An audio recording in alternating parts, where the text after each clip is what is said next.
ಇಂದು ನಾನು ಚನಾ ಕರಿ ಅಥವಾ ಕಾಬೂಲ್ ಕಡಲೆಕಾಳು ಗ್ರೇವಿ ಮಾಡ್ತಾ ಇದ್ದೇನೆ. ಇದನ್ನು ಪೂರಿ, ಚಪಾತಿ, ರೋಟಿ ಮತ್ತು ಅನ್ನಕ್ಕೂ ಚೆನ್ನಾಗಿರುತ್ತೆ. ಮಾಡೋದು ಕೂಡ ಸುಲಭ ಇದೆ, ಅಷ್ಟೊಂದೇನು ಕಷ್ಟ ಇಲ್ಲ ಮಾಡ್ಕೊಳ್ಳೋದು. ಕಡಲೆಕಾಳು ನೆನೆಸಿಟ್ಟು ಬೆಳಗ್ಗೆ ತಿಂದರೆ ಎಷ್ಟೆಲ್ಲ ಲಾಭ ಇದೆ ಗೊತ್ತಾ? ಮನುಷ್ಯನ ದೇಹಕ್ಕೆ ಅಗತ್ಯವಾಗಿ ಬೇಕಾದ ಎಲ್ಲ ಬಗೆಯ ಪೌಷ್ಟಿಕ ಸತ್ವಗಳು ಕಾಬೂಲ್ ಕಡಲೆಕಾಳುಗಳಲ್ಲಿ ಕಂಡುಬರ್ತವೆ. ಹಾಗಾಗಿ ನಾವು ನೆನೆಸಿಟ್ಟು ಕಾಳುಗಳನ್ನು ಸಲಾಡ್ ರೀತಿಯಲ್ಲಿ ಸೇವಿಸಿದ್ರೆ ಇನ್ನೂ ಒಳ್ಳೆಯದು. ಹಾಗಾದರೆ ಬನ್ನಿ ಈ ಕಾಬೂಲ್ ಕಡಲೆಕಾಳು ಗ್ರೇವಿ ಯಾವ ಥರ ಮಾಡೋದು ಅಂತ ನೋಡ್ಕೊಳ್ಳೋಣ. ಆದರೆ ಅದಕ್ಕೂ ಮೊದಲು ನಮಸ್ಕಾರ, ಪಾಕಶಾಸ್ತ್ರ ಚಾನಲ್ಗೆ ಸ್ವಾಗತ. ನಾನು ಸುರೇಖಾ ತಳ್ವಾರ್. ನಮ್ಮ ಚಾನಲ್ಗೆ ಸಬ್ಸ್ಕ್ರೈಬ್ ಮಾಡಿಲ್ಲ ಅಂದರೆ ದಯವಿಟ್ಟು ಸಬ್ಸ್ಕ್ರೈಬ್ ಮಾಡಿ, ಹಾಗೆ ಪಕ್ಕದಲ್ಲಿರೋ ಬೆಲ್ಲೈಕನ್ ಪ್ರೆಸ್ ಮಾಡಿ. ಬೆಲ್ಲೈಕನ್ ಪ್ರೆಸ್ ಮಾಡೋದ್ರಿಂದ ನಮ್ಮ ಹೊಸ ವಿಡಿಯೋಗಳ ನೋಟಿಫಿಕೇಷನ್ ನಿಮಗೆ ಬರುತ್ತೆ. ಕಾಬೂಲ್ ಕಡಲೆಕಾಳು ಗ್ರೇವಿ ಮಾಡ್ಕೊಳ್ಳೋದಕ್ಕೆ ರಾತ್ರಿ ಎಲ್ಲ ನಾನು ನೆನೆಸಿಟ್ಟಿದ್ದೆ. 8 ರಿಂದ 10 ತಾಸು ನೆನೆಸಿಡಬೇಕು ಕಡಲೆಕಾಳನ್ನ. 2 ಟೊಮೆಟೊ ಸಣ್ಣದಾಗಿ ಕಟ್ ಮಾಡಿ ತೊಗೊಂಡಿದ್ದೀನಿ. 2 ಈರುಳ್ಳಿ ಈ ಥರ ಸಣ್ಣದಾಗಿ ಕಟ್ ಮಾಡಿ ತೊಗೊಂಡಿದ್ದೀನಿ.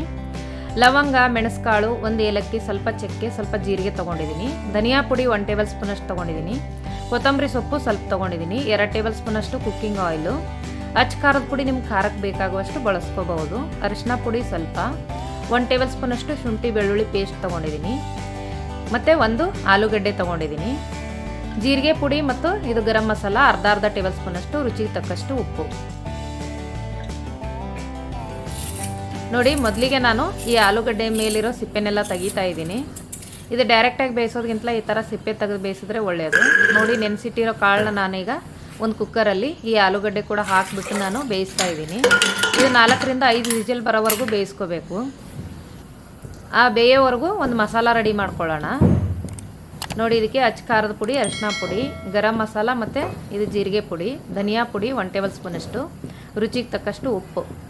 ಇದನ್ನೆಲ್ಲ ಹಾಕಿ ಸ್ವಲ್ಪ ನೀರು ಹಾಕಿ ನಾವು ಇದನ್ನು ಮಿಕ್ಸ್ ಮಾಡ್ಕೋಬೇಕು. ಮುಂಚೆನೇ ಡೈರೆಕ್ಟಾಗಿ ಕೂಡ ಹಾಕ್ಬೋದು. ಈ ಥರ ಮಾಡಿ ನೋಡಿ, ಇದೊಂಥರ ಡಿಫ್ರೆಂಟ್ ಆದ ಟೇಸ್ಟ್ ಬರುತ್ತೆ. ಈಗ 2 ಟೇಬಲ್ ಸ್ಪೂನಷ್ಟು ಎಣ್ಣೆ ಹಾಕ್ತಾಯಿದ್ದೀನಿ ಒಂದು ಕಡಾಯಿನಲ್ಲಿ.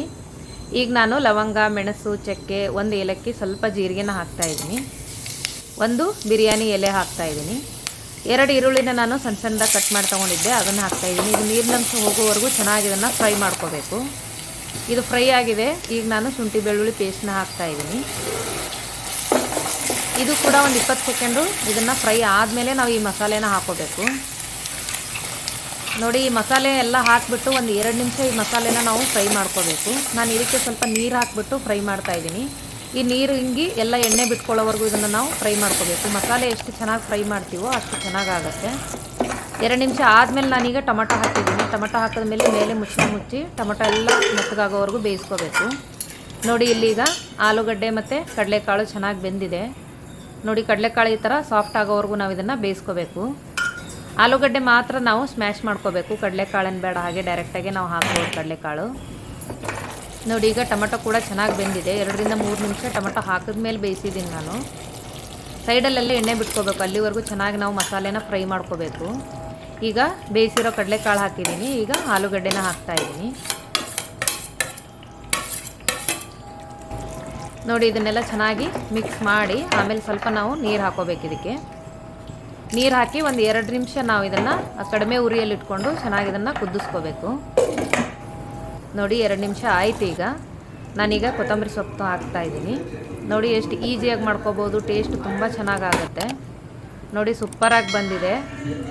ಚೆನ್ನಾಗಿ ಕರಿ. ನೀವು ಕೂಡ ಟ್ರೈ ಮಾಡಿ. ಮಾಡೋದು ಕೂಡ ಸುಲಭ ಇದೆ, ಟೇಸ್ಟ್ ಕೂಡ ತುಂಬ ಚೆನ್ನಾಗಾಗುತ್ತೆ. ಈ ವಿಡಿಯೋ ನಿಮಗೆ ಇಷ್ಟವಾದರೆ ಲೈಕ್ ಮಾಡಿ, ಶೇರ್ ಮಾಡಿ, ಸಬ್ಸ್ಕ್ರೈಬ್ ಮಾಡಿ, ಹಾಗೆ ಪಕ್ಕದಲ್ಲಿರೋ ಬೆಲ್ ಐಕನ್ ಪ್ರೆಸ್ ಮಾಡಿ. ಧನ್ಯವಾದಗಳು.